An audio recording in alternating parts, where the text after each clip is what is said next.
আম্মা খবর আছে, গরম একটা খবর আছে। কি গরম কব?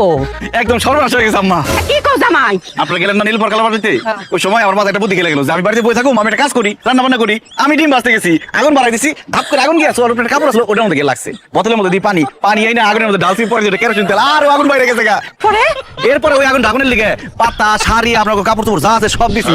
আগুন এত নির্লজ্জ, তাও ডাকে না, বাইরে আসে। এরপরে আমি দৌড়াই রান্না করে থেকে বড় করে আইছি, আগুন আমার পিছনে পিছনে বড় করে আইছি। পরে দাও দাও করে পুরো বাড়ি চলে গেছে, একদম জয় করে ছাড়া। পানি কই দিবা, বাড়ি তো নাই, কারণ আগুন ধইরা পুরা বাড়ি পুড়ে গেছে, একদম ছাই ছাই হয়ে গেছে। বুঝছে কুসুমের মাওয়ারা ছাই নিয়ে যাইতেছে মাছ কুড়ার লিগে। আরে হাসুন না, আম্মাই তো কইছে যত কষ্টই হোক, কষ্ট থাকবে মনের মধ্যে, মুখের মধ্যে থাকবো হাসি, তাহলে আশেপাশে 10 গ্রামের লোকজন জানবো আমরা অনেক সুখী পরিবার। রাখো তোমার সুই পরিবার। এই তোর কি বাড়ি ঘর আছে? আম্মা বাড়ি ঘর থাকলে কি আমি ঘর জামাই থাকি? আমার তো খাওয়ানোর জায়গা নাই গা।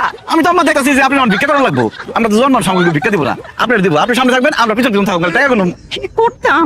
আরে আমি কই থাকবাম, কই গাইম, আমি তো কিচ্ছু আমার মাথাতে থাকে না। কই থাকুম আমি ঠিক করে ফেলছি। কোন জেলখানায় থাকুম। কেমবা? এই ব্যাক কলের বাচ্চারে আজকে খুন কইরা জেলখানায় যাবো।